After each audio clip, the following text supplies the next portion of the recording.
I heard that Islam now also belongs to Germany, and I thought, I'll take a closer look. Among other things, I found this video on YouTube.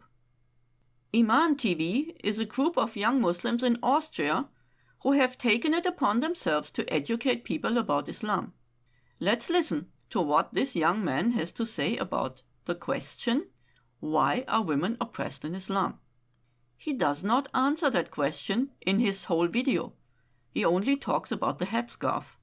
Probably it is the headscarf that he associates most with oppression, and then finds very creative arguments as to why this is good and right. Ihr kennt bestimmt die Maria, die Mutter von Jesus. Ja. Wir ehren diese Frau, okay? Sie ist eine der beiden Frauen.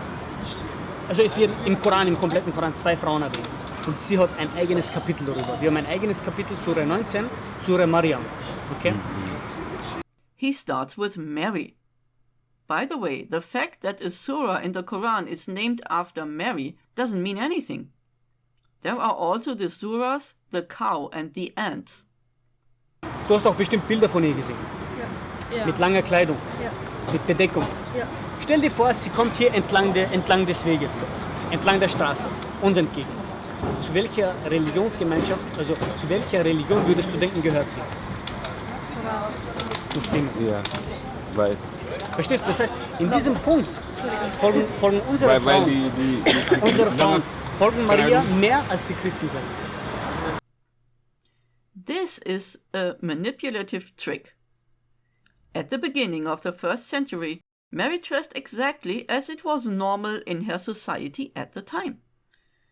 She was probably particularly virtuous, but outwardly she would not have differed from other women. The pictures that you see of Mary today follow our idea of what women might have looked like back then, and are therefore not necessarily realistic. Men do dress differently here and now than they did 2,000 years ago, and we all live differently, have different housing, talk differently. Everything has changed. There is no reason for women in Germany in the 21st century to dress like women in Israel 2,000 years ago. In short, Mary was dressed as it was customary in her society at the time. We dress as it is customary in our country. So the speaker is telling us that Islam has not developed in this point for many centuries. And the Muslim women do not follow Mary when it comes to clothing, but an order in the Quran. Mary has absolutely nothing to do with it. Im Islam ist die Frau eine Perle, ein Diamant. Und wo findet man diese Sachen, die Diamanten und diese ganzen schönen Sachen? Unter der Erde, versteckt. Okay. Und bei uns ist es so, dass wir sagen, dass die Frau kein Sexobjekt ist. In Islam, women are supposedly not sex objects. Unfortunately, there are many Islamic scholars who are of the opinion that the husband has full power over the sexuality of the woman. They rely on traditions such as these. If he asks her for intimacy, even if she is on her camel saddle, she should not refuse. When a man calls his wife to fulfill his need, then let her come, even if she is at the oven. The Prophet said, if a woman spends the night deserting her husband's bed, she does not sleep with him, then the angels send their curses on her till she comes back to her husband. The Prophet said, the stipulations most entitled to be abided by are those with which you are given the right to enjoy the woman's private parts, here meaning the stipulations of the marriage contract. These are all supposedly statements from Muhammad. To me, this sounds as if the woman is very much a sex object for her husband, and one that he can make use of at any time. To the outside world, however, she is carefully hidden.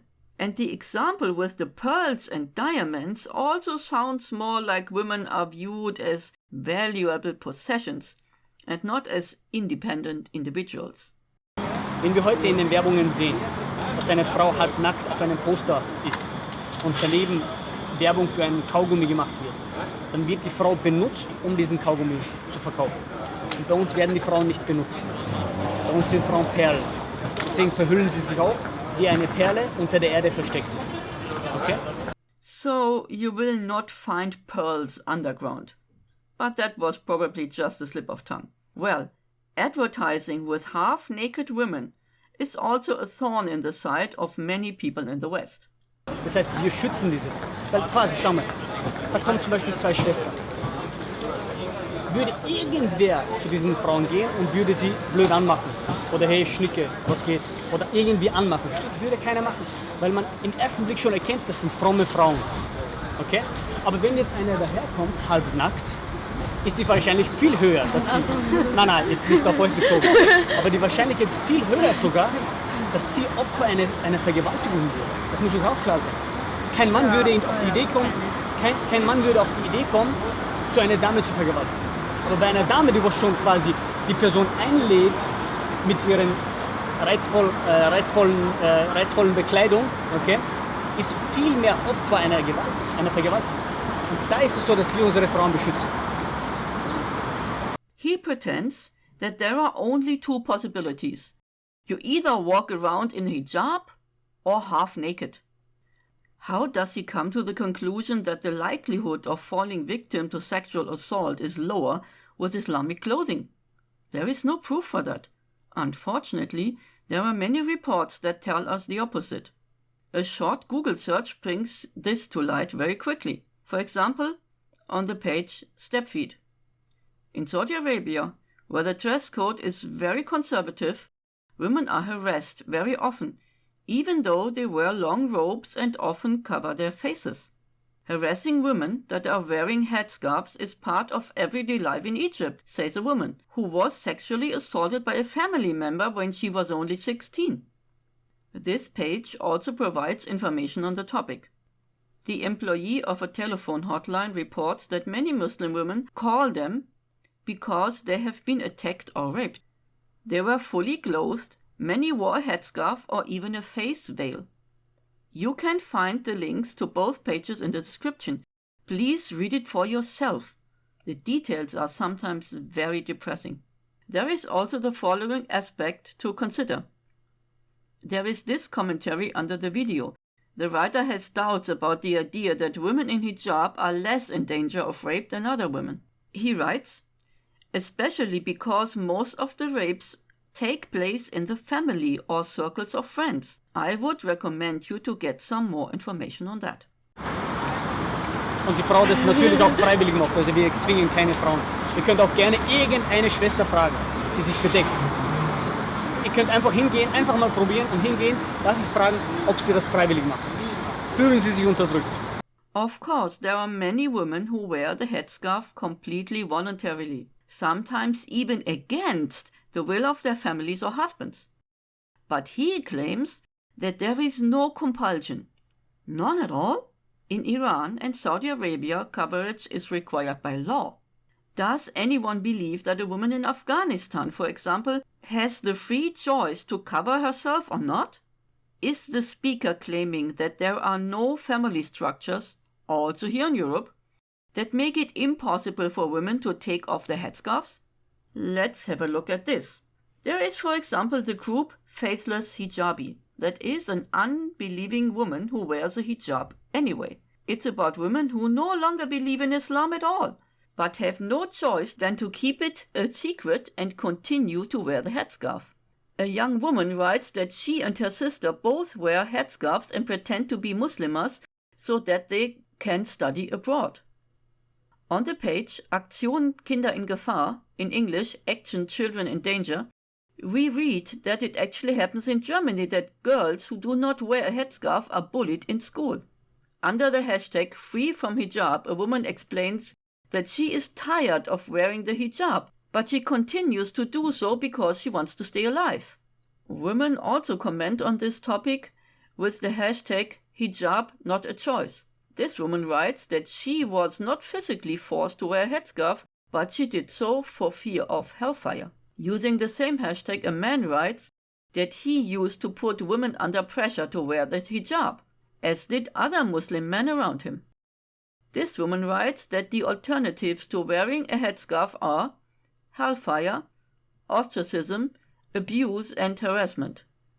Another hashtag, no hijab day. This woman here lives in the West, but she cannot take off her headscarf because that would bring so much drama into her life. People would gossip about her and she would have died for her family. She is very depressed about this. This Iranian lawyer defended women who have taken off the hijabs, which is forbidden in Iran. She now has been sentenced to 38 years in prison. This Australian newspaper reports about a young woman who ran away from home because the face veil was being forced on her. To close this up, here is a selection of what women get to hear when they take off their hijabs. How can you be so selfish? Think of your father. You are a disappointment. Why are you doing this to us? No one will want you. Over my dead body. So the idea that wearing a headscarf is always completely voluntary and that women are never forced by anyone is just nonsense.